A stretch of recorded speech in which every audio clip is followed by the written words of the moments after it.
Кайрадан Кыргызстан өзүндөгү жаңылыктардан 25 май мектеп бүтүрүүчүлөрүнүн акыркы коңгуроо майрамы Билим берүү жана Илим министрлигинин маалыматы боюнча быйыл жалпы өлкө боюнча 9 класста 92 000 окуучу, 11 класста 62 000 окуучу бүтүрүп жатат. Бул күнү миңдеген окуучулар 11 жыл окуган мектебин калтырып, чоң турмушка кадам таштайт.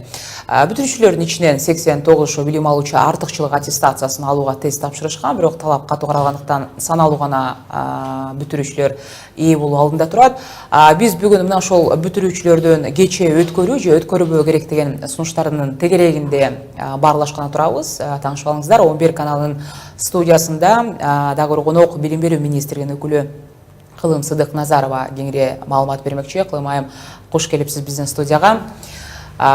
Жогоруда биз белип өткөндөй эле акыркы коңгуроону жана бүтүрүү кечесин белгилөө бир канча жылдан бери багы тыюу салып келинет, бирок ошого карабастан багы бул дата жакындаган сайын эле муну кайрадан алып салыш керек, уруксат бериш керек деген дагы демилгелер көтөрүлүп келет да.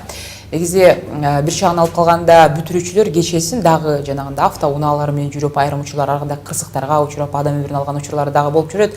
Бул жылы токтом чыкканына карабай дагы деле белгиленгени жатат деген сөздөр бар. Мунун себеби эмнеде деп ойлойсуз?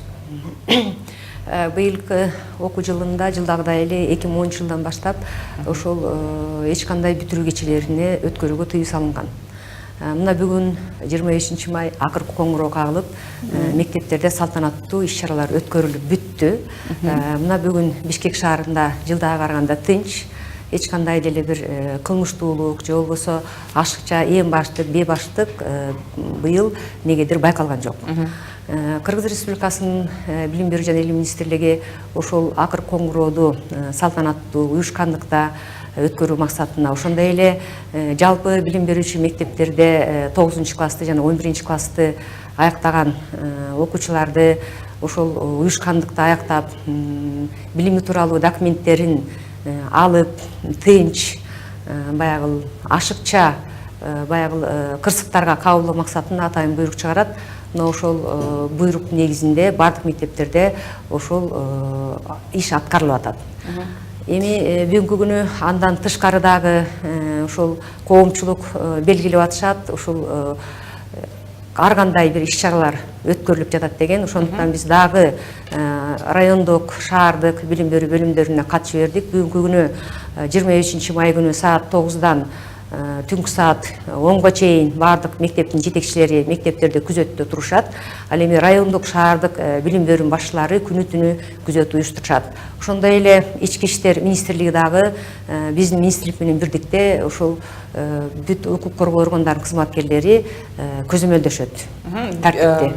Дагы бир суроо алсак, өткөн жумада депутат Дастан Бекешев дагы бул боюнча чара көрүп жаңы мыйзам кабыл алуу керек экенин айткан болчу. Канчалык тыюу салынганы менен деле ата-энелер уруксаат берип жатышканы белгилүү да. Сиз кандай ойлойсуз? Бул чек коюлганы менен деле улана берет деп ойлойсузбу? Мамлекет алардан коомсуздугун катуу көзөмөлдөшү керек дегенде бул көрүнүштү кандай жол менен да чечсе болот? Мисалы, кайрадан депутаттар өздөрү ошондой демилгени алып, дагы эле балким мурунку эле баягы көрүнүштү алып келсекпи деген дагы ойлоруна түртөт да.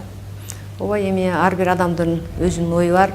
Бирок биз ушул бир системада иштеп, билим берүү системасында, анан мугалим катары дагы иштеп, ошол ата-энелер менен сүйлөшүп, ушул биздин Кыргызстанда 2010 жылга чейин эч кандай бүтүрүү кечелерине тыюу салынган эмес. 2010 жылы ошол ар кандай биздин өлкөдөгү саясий кырдаалга байланыштуу биз ошол жылы ошол кафе, ресторандарда, оюн зоок жайларда ата-энелер менен бирдикте ушул бүтүрүү кечесине тыюу салганбыз. Албетте бул аябай жакшы натыйжа берди. Ошол мезгилге чейин көп ата-энелер кыйналып, каражат чогултушуп, ошондой эле мугалимдер дагы кошумча каражат чогултушуп, баягы бирөөнүн акчасы бар, бирөөнүн акчасы жок, кыйналып, баягы мажбурланып өздөрү ушул бүтүрүү кечесине барышкан болчу.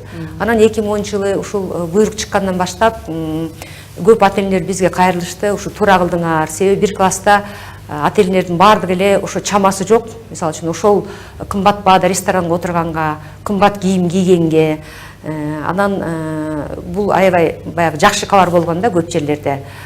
Ошо андан тышкары баарыбызга белгилүү азыркы учурда миграциянын күчөп турган учуру, ата-энелер балдарында көзөмөлсүз калтырып отурат, чоң ата чоң апаларына же тааныштарына буларга эч көзөмөл жок. Ата-энелер ошо болгон каражатын балдарына жумшап атышат, бирок жумшаганы менен алар ар кандай эң баштыкка тартип бузууларга барып атат. Ошондуктан быйыл быйыл туптура 7 жыл болот. 7 жылдан бери кылмыштуулуктун саны кыскарып атат. Автожол кырсыктарында туш келгендердин да саны кыскарды. Сөзүңүз каралчу, мен дагы бир суроону берейин. Негизи эгерде бардыгы эле бул нерсеге баш ийет деп айтуудан мен оюмча багыл алысмын да. Себеби дегенде калайбыз калабайбызбы, бир коомчулукта жашап аткандан кийинки кезде өзүнчө жашырынып деле балким отурушуп, аны баягы бул салтанатты белгилегиси келишет. Бирок ошондой учурларда мисалы жазага тарткан учурлар болду белесиздерби? Эми биздин министрликке эч кандай арыз муң түшкөн жок. Ошол баягы бекинип, мисалы үчүн мен да угуп калам, ушу бекинип июль айында дагы бүтүрүү кечесин өткөргөн ата-энелер бар. Албетте 20-июнда 9 класстар үчүн, 24-июнда 11 класстар үчүн аттестат тапшырылат дагы. Ошол күндөн баштап 24-июндан баштап аттестатты колго тийгенден кийин бардык жоопкерчилик ата-энеге жүктөлөт. Ал эми мурдагы убакта ошол жоопкерчиликти мугалим да кошо тарткан болчу. Бүгүнкү күнү толук жоопкерчилик балдар билими тууралуу документ алгандан кийин толук жоопкерчилик ата-энеге жүктөлөт. Ата-эне өзү каалагандай майрамдоого укугу бар, биз аны тыя албайбыз. Бирок бир гана нерсе болуп атат. Азыркы учурда айтып коебуз, 5 кол тең барабар эмес деп, баардыгынын эле шарты жок. Баягы ресторандарга барууга, кымбат кийим алууга, ошондуктан бирдей эле тыюу салынган. Мен ойлойм, балдардын баягы укугун баягы чектелүүгө тушар болуп калганбыз. Себеби бул жерде баягы ата-энеси жакшы каражат тапкан бала менен көп үй бүлөлүү, шарты оор үй бүлөлөрдүн балдарында ортосундагы теңсиздик, укук бузуулар болуп калганы албетте өкүнүчтүү болот. Себеби алар 11 жыл чогуу окуп, ушул сөзсүз түрдө сен бүтүрүү кечесине катышкының деген сөз азыр жок болуп атат. Каалаган ата-эне өзү салтанаттуу түрдө майрамдаса болот. Акыркы жылдары болуп аткандарды угуп атабыз, бирок эч кандай кырсык болгон жок. Эми анча болуп атат, бирок ата-эне өзүнүн толук жоопкерчилиги бар. Ата-эне өзү жооп берет, кандай болсо дагы баласы үчүн. Биздин максатыбыз ошол балдардын өмүрүнүн коопсуздугу негизги максат. Ошондой эле балдардын укугу чектелбей калбасын, бардыгы тең, көңүлдүү ошол окууну бүтүп, колдоруна билими тууралуу документин сүйүнүчтүү алып кетсе деген ойдобуз. Рахмат кылмайм сизге, убактыңызды бөлүп бизге маек куруп бергениңиз үчүн. Биз бүгүн бүтүрүүчүлөрдүн кечесин өткөрүүдө кандай чектөөлөр коюлганын жана кандай чаралар көрүлөрүн кененирээк талкууладык. Рахмат айтам. Бүгүн бизде билим берүү жана илим министринин өкүлү Кылым Сыдык Назарова болду.